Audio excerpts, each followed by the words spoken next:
the certificate revocation, but official cancellation of the digital certificates.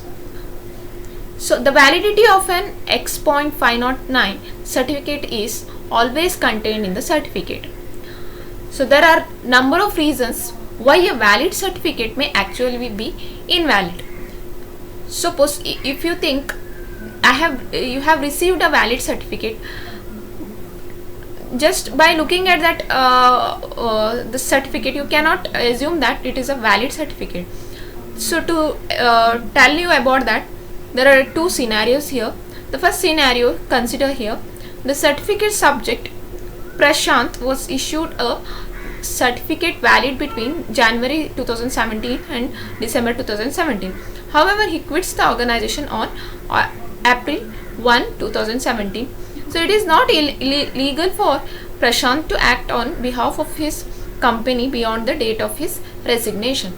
So the case here is Prashant is working in some organization. So for the employee Prashant, they have issued the digital certificate with validity period January 2017 and December 2017. But he quits in between. Okay, he won't stay for long time. He has quit in between, that is on April 2017 only he has left the organization, and still think that the Prashant is going to communicate with other organizations using the same certificate. Okay, using that same certificate he is going to communicate with the other organization.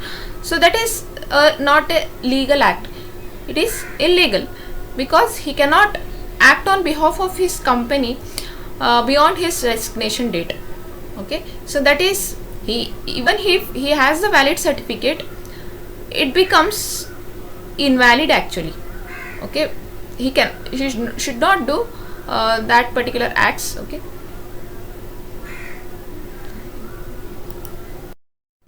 so the second scenario here is when the particular certificate is not valid. That case we are going to take here.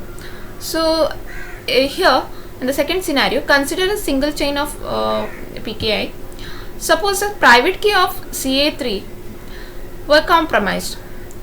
Okay, so you need a private key for signing, always signing it. If you want to sign a digital certificate, means when a CA is going to issue any digital certificate, he is going to sign that particular digital certificate using private key.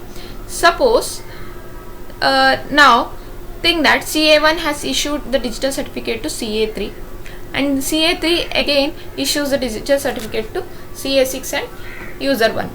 Okay, but in between here some attacker has taken that particular private key of CA3. If that is the case, what he will do, that intruder now he will generate the public key pair and private key pair that is represented with X and Y, and he also creates a certificate containing the public key X, and he will name that particular certificate with subject name is equal to V. He will change that subject name, means owner information itself he will be changing, and he will name it as V. And he again, the next thing what he will be doing is, he will sign above certificate using the compromised private key of CA3.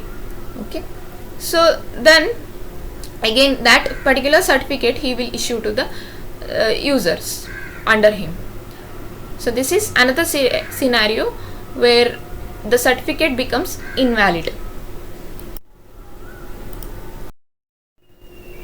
If we consider the two scenarios, the previous scenarios, we need to revocate the digital certificates. So how to handle these situations, or how to revocate the digital certificates? So one method is, you can provide online facility to all the users, and using that online facility you can provide the information on current status of digital certificates. A protocol called online certificate status protocol is being employed here. So another proposed solution here is to distribute the list of revoked certificates to all the users. So that method we call it as certificate revocation list, or we call it as CRLs. But this CRLs always needs to be updated to reach to its users. The problem in this method is, If it is distributed in a frequent manner, you need more bandwidth. Another problem here is if suppose the list is being infrequently distributed, information on recently revoked certificates may not reach those who need it in a timely fashion. So there are two problems under certificate revocation lists. The other method, the third kind you have, that is using TTP or trusted third party. So here the signer and the TTP both have to have the part of private key. The signer contacts TTP for signing the document. TTP then checks whether the signer's certificate has been revoked and participate only if signer's certificate has not been revoked. So the thing here is the TTP acts as a timestamp authority.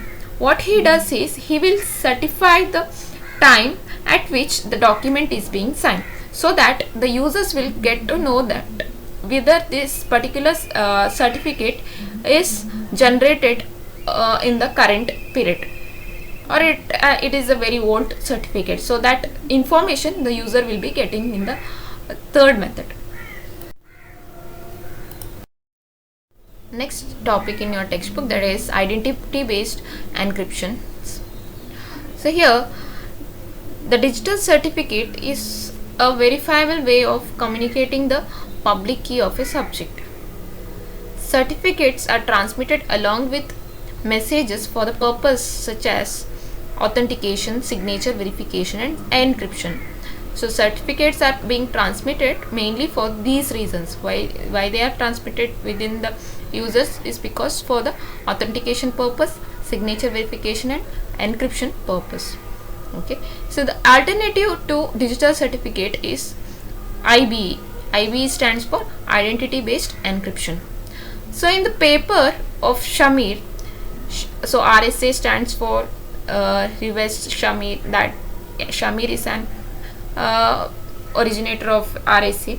So in his paper he has written a scheme wherein person's public key could be computed as function of that person's unique credential, such as his or her email address.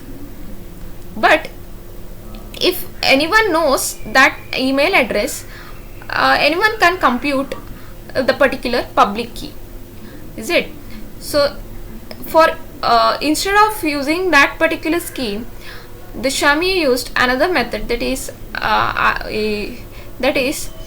bilinear, using bilinear pairings. Okay, so it can be used as function for implementing IBE, that means identity based encryption. So that scheme we call it as private key generator here. IBE assumes the use of TTP called private key generator. So this is how the generic scheme works. First, consider there is a party A. Okay, she wants to communicate with private key generator now to receive the private key. So how she is going to communicate is, first point is the PKG has private key and associated public key parameters. Second step is to obtain a private key, A informs PKG that she wishes to receive a private key corresponding to her ID. So this ID, what she is having should be unique ID. So for example, alka@iitb.ac.in is a unique ID which A is having, and she sends the message to PKG that she needs a private key corresponding to her ID. Okay. So third point is the PKG makes sure that the credential does indeed belong to A and that this ID is universally unique. Fourth point is then she generates a private key for A. So here PKG generates a private key for A. The PKG then securely transmits the private key to A. So with the knowledge of PKG's public key parameters and A's unique ID, anyone can compute A's public key. So here